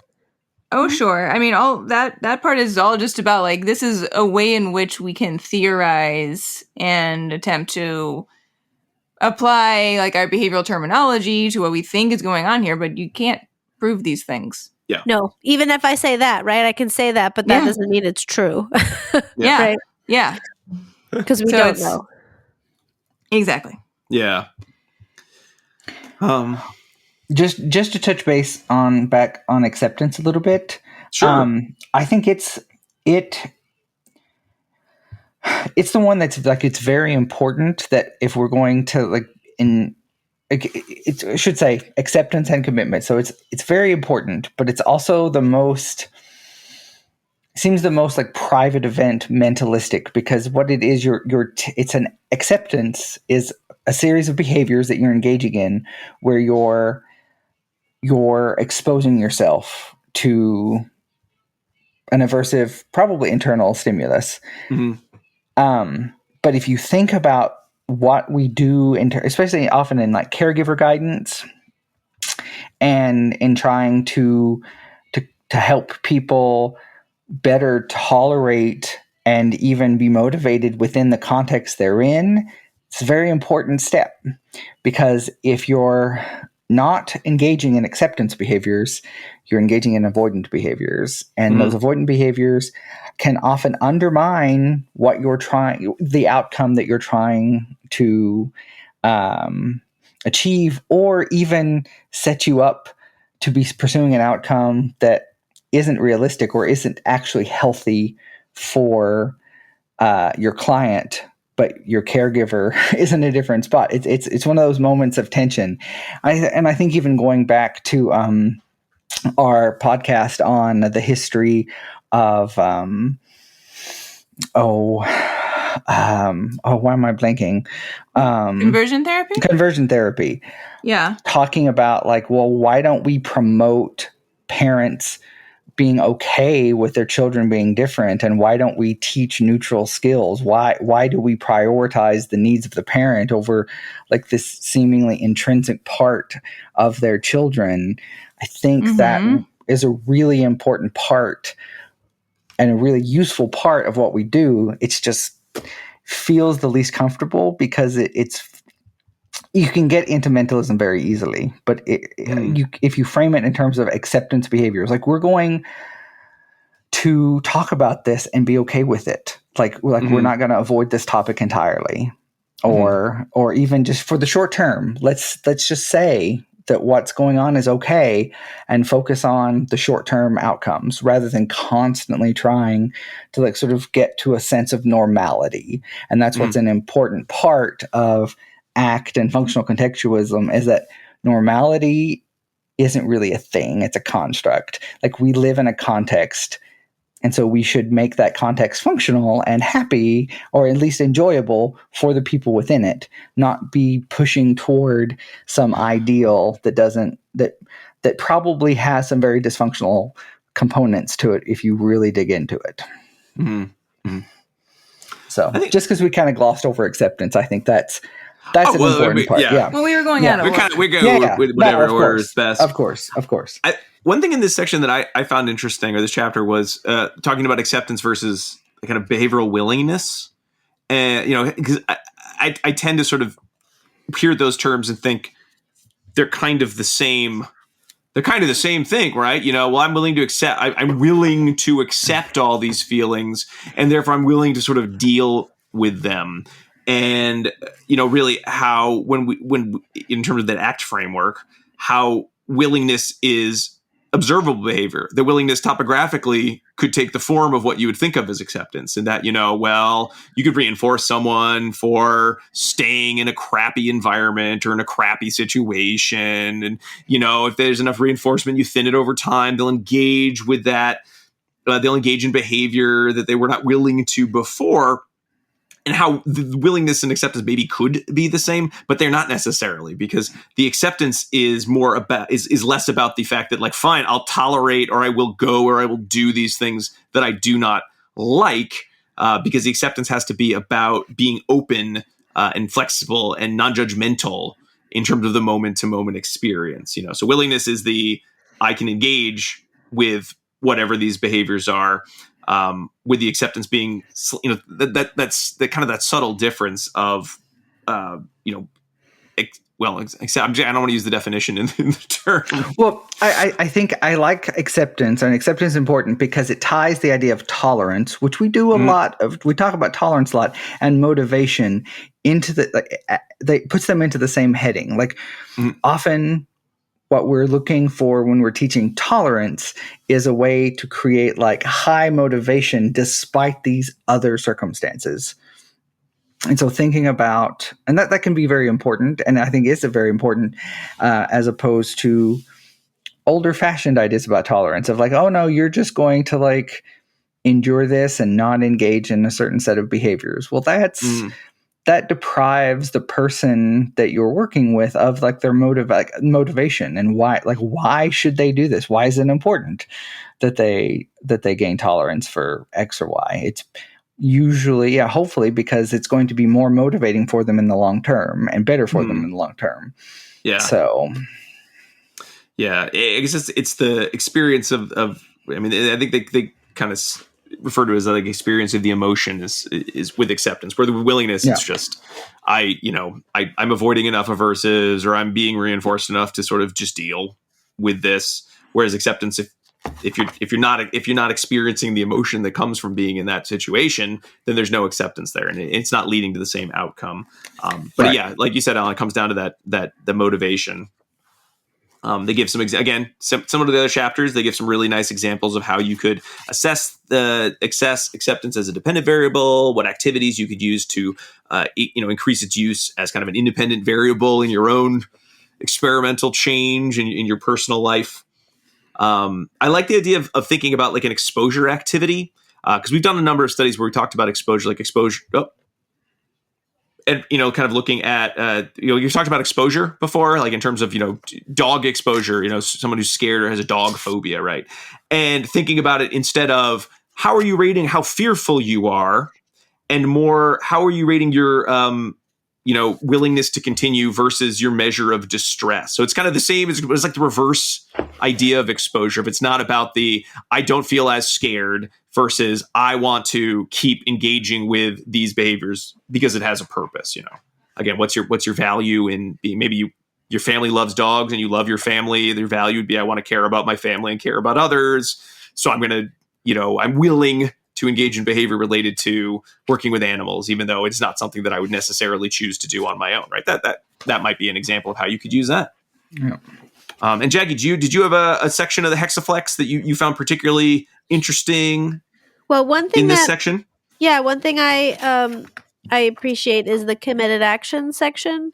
And I appreciated that not only for their discussion about goal setting and their behavior analytic discussion of goal setting, right? Because I wholeheartedly agree as goals as discriminative stimulus, and then the act of getting the goal can then be serving as a condition reinforcer. But I did like their discussion of the committed action being the stimulus, like the verbal relation that can connect two parts of your day, right? Because that's not necessarily a goal per se, but it can help you transition to those different harder parts. When we're always talking about clients have difficulty going from like a high preferred to a low preferred, or like, coming off of a break or going to like a harder class, and having that action specified as a verbal rule and saying, okay, I'm not doing great here. Like I find this challenging, but if I persevere, then I will be able to move on to the English class, right? I appreciated that point, that you can use this rule governed behavior as the behavior relation here, but as maybe also a stimulus behavior relation, right? Where you can help with those transitions throughout the day and be committed to moving through your day in a little more peaceful and less chaotic jumble of mess, which I Yeah. feel like that's something that I need to work on because my transitions are horrendous, as Diana can attest to. So that's something that okay. personally I think might be a nice. It's something that I haven't thought about, right? So that's something that I might think more into and try personally, and then potentially professionally as I move through it by myself. Yeah. I think the idea of the verbal, kind of that verbal relation, when we talk about committed actions, or when one talks about committed actions, I think they mentioned in some kind of ways that you could put it into play with sort of the antecedent behavior consequence contingencies. So if you could put some symbol that you post before engaging in a behavior you want to increase, or even just the stimulus saying to yourself, "This is hard, and I'm trying to accept it. Am I still committed? I'm committed to whatever that behavior is.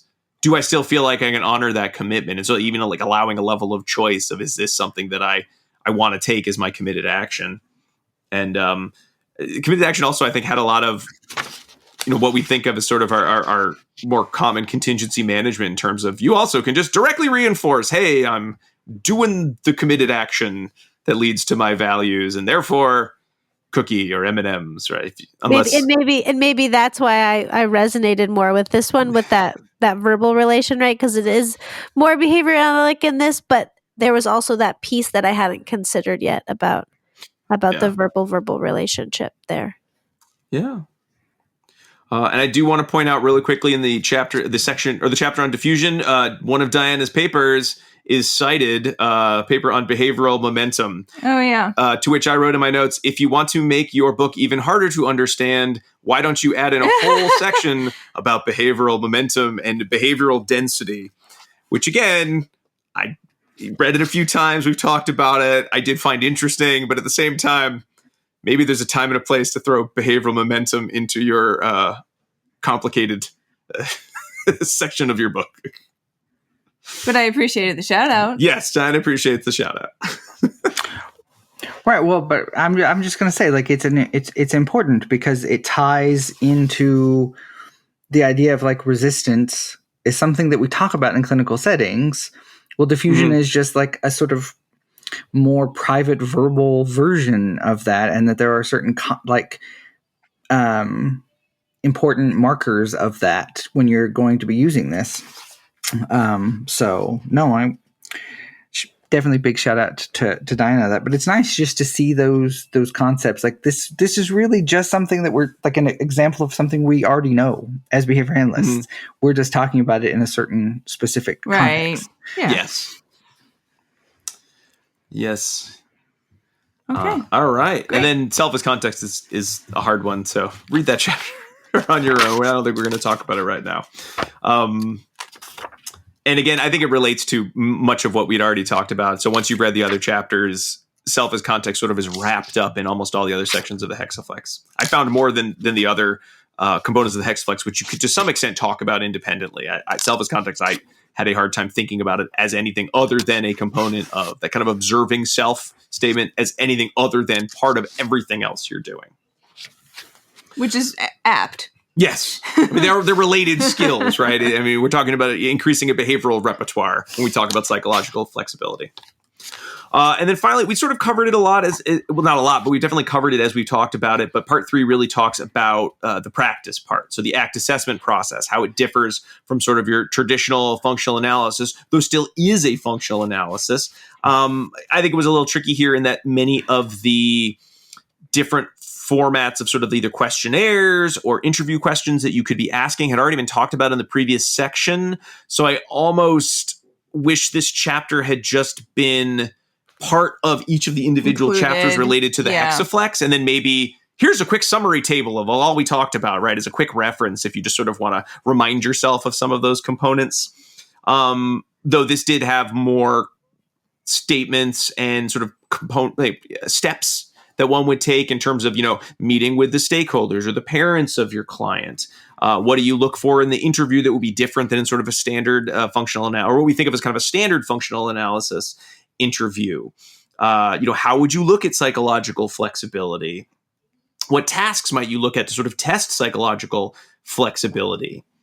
And then sort of how would you know, I think this kind of gets into the next section, the ACT treatment process, that ACT is right for this client versus prerequisite skills that you might get through peak. So, teaching relational frames or just using more basic kind of direct contingency management type skills for the client. Yeah, so they gave like several sort of case scenario examples of times in which ACT might be the direction to go versus times in which you could discern that the, rule governed behavior component could be too complex for your client's current verbal repertoire.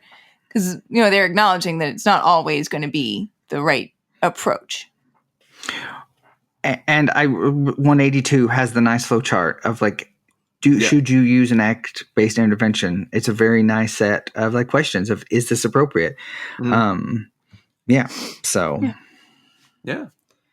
I mean, these chapters also did cover a lot of what I do find personally frustrating about ACT overall, in that there seem to be so many different ways to engage in therapy using the ACT model that at times it feels overwhelming, of like, here's a billion different metaphors you could use related to these components of psychological flexibility. Here's 50 different assessment type tools and activities you could do. And I think part of that is why, if you're like, ACT sounds good to me, you would need a lot of the content in this book in terms of the behavioral underpinnings to sort of help you fine tune what it is you're going to try to do to help your client, and B, someone to supervise your work in this area, which sometimes feels a little insurmountable if you're just like, well, I've been working in private schools doing, basic contingency management for all these years. Like,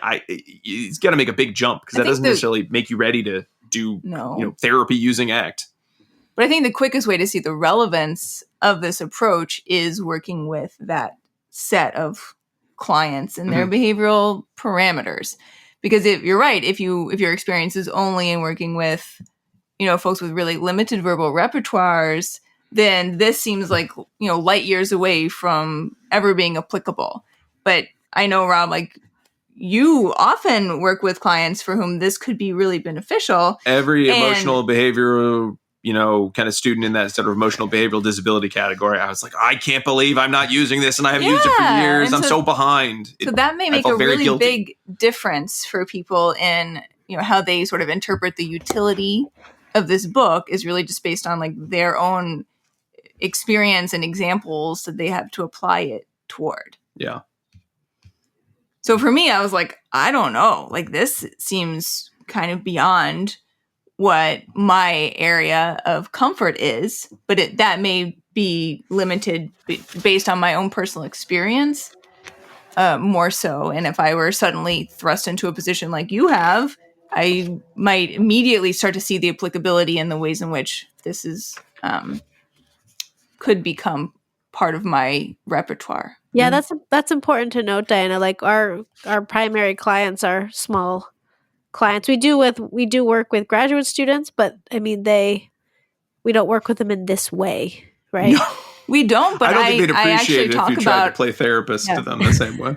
I talk to them about a lot of these components, though. We talk about experiential avoidance. We talk about psychological flexibility. We talk about long-term and short-term goals and planning for those goals. And, several of these components I've begun to incorporate into like this introductory class I have for them. That's like what it's going to be like to be in grad school. And it's going to be tough.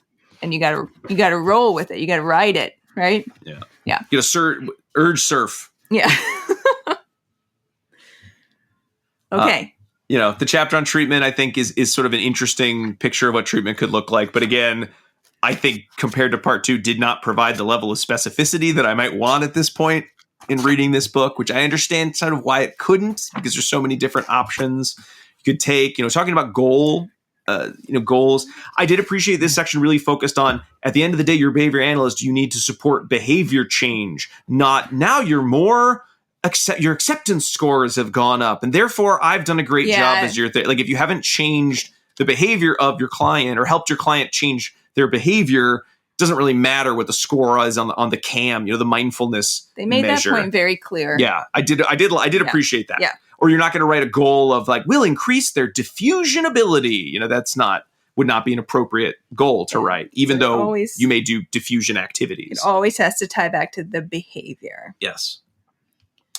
Then a chapter on research, which again I felt was totally out of place. And then a chapter on ethics. Birthday party.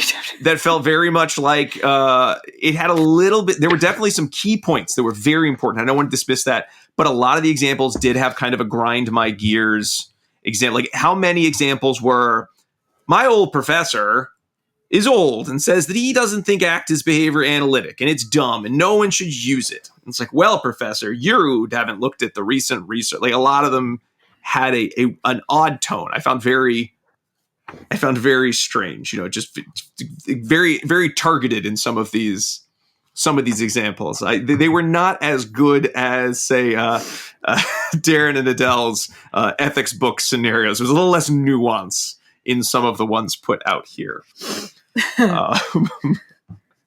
Names have been changed to protect the innocent. Yeah, it was a little. Certainly, some of the ethics related to working in a big team while using ACT, whether you're competent to work with the population using ACT, is the client appropriate for ACT? The support. How would you support the use of ACT across settings? I think those were really interesting ethical discussions. I did appreciate those. Once we got past some of the initial ones that felt a little off. Yeah. Any last thoughts on this chapter, or should we move on to the last line of the book? Last line. Just a nice ethics flowchart on page 283. That's all I want to point out for people to. I feel that's important. That is the risks to using ACT as an intervention, sort of as the flowchart. Is it at risk? Is it moderate? Who's your population? That is actually nice. Cautionary. Yes. That's a great flowchart. And I think they recognize that is a common concern and a rightful concern for folks. Is how are people going to use this, and is it within their scope of competence and comfort? So it's appropriate to include. Yeah. Okay, what's the last line, Rob? The last line. I always love to read the last line of a book because I think you have to have a good last line. No matter what your book is, it must end well. And I actually really like this last line. So as much as I think I surfed the urge to put this book down quite a number of times, this did end itself very well. And here's the last line on page 284. We believe that behavior analysts have long passed the point when isolation is needed to maintain purity. Our field is confident in its assumptions and sure-footed in its theoretical commitments. It is time to put ACT and RFT to use inside behavior analytic practice. It will be a challenge, but that challenge is one that our field is ready for. That's good. That is an amazing last sentence. Yeah. It's really good. Yeah. It's really, they certainly could have just ended with like, and these are some ethical questions, and now this book is over. And they chose to actually end it with a whole page on like the road ahead, and almost like an epilogue that was nice. Page. Yeah. But I thought that last line was good. Road less traveled by. Yeah. And I think when we think about ACT, I agree with that last line. I am interested in learning more about RFT. I certainly have been interested in learning about ACT, and as much as sometimes I wondered if it was for me, I have decided it is. I have defused with the thought. I'm having a thought that I'm incompetent and I can't help anybody unless I know ACT and there's no way to learn it. Nope, I've diffused from that. It's a thought. Thanks, mind, as Russ Harris would tell me to diffuse a little bit. And I'm going to continue actively learning more about ACT. I think this book was great for helping me also understand a little bit more about the behavior analytic underpinnings of many of the components in ACT. So those are my final thoughts. Where are we all standing on this now that we've had 2 hours to talk about this book? There's some good takeaways. I'm still on the fence. It didn't 100% sell me, but it didn't make me run in the opposite direction either. I think so often when we read a book, we do it in isolation and form our opinion. I think it's right. If you're going to read this book, read it with community. Mm-hmm. So that's because nice. I really valued Jackie's skepticism And just Diana having a perspective of someone like, I don't have a lot of experience with this. And so this was really murky for me. And, but of the four of us, you're the one who's cited in, like, your research is cited in this. So That's I think too there's, funny. some cosmic irony there, some humor. So, and I think it's important. I think about, I think it was that I think it was like 2017 that the APA said that ABA is within the scope of psychology, and it's very important. And we are part of a greater community. We're not just, I think, especially in the 80s, 90s, and early 2000s, we got a reputation for being sort of out on our own. And we need to really connect with other fields, because especially the people that we are most likely to serve need to access those fields. We are just the entry point, the gateway into psychological services for a lot of people. Mm-hmm. So that's my experience with ACT and my take on why ACT's important. Donna, you reading more ACT books after this one? I might read The Happiness Trap, because I've heard it recommended by someone that I really value their perspective. Thank you. So you're going to take some committed action. I appreciate that. All right. Well, folks, that's it, man. We hope you enjoyed our discussion of Acceptance and Commitment Therapy for Behavior Analysts by Dixon, Hayes, and Belisle. We appreciate you taking the time to listen to our show. If you listened to this back when we first released it in 2024, thank you so much for being a patron of the show. If you're listening to this a year later, I hope that you found this conversation equally interesting. For everyone, I'm going to give you the last of our 2 code words right now. Remember, patrons, go to the original post on the Patreon page, and you can get a discount code, get these 2 CEs for free. If you are not a patron, well, you can certainly become one and also get that benefit, as well as be able to vote on probably the, at this point, it would be like the spring book club for 2025, or if you haven't already seen that one. So our last code word is below, BELOW, below. It's like under. Underneath. It's like under, but not under, because it's below instead. All right. Well, thank you all so much for listening. Thank you to a couple other people. Certainly thank you to Jackie and Diana and Alan for being here for our nice long book club episode and leading such a fun discussion about a book that we all had kind of mixed feelings on. But overall, I always find these discussions, no matter how I'm feeling about the book, these are always positive experiences. I value them. That's not quite the same as values, I know. I'm just being silly. Thanks also to you all for listening. Thanks to Dr. Jim Carr for recording our intro and outro music, Kyle Sturry for our interstitial music, and Dan Thabit of the Podcast Doctors for his fabulous editing work. We will be back. We'll be back with another episode whenever we're back with another episode, probably in a couple days. We'll be back with our spring book club in a few months. But until then, keep responding. Bye! Bye! See ya!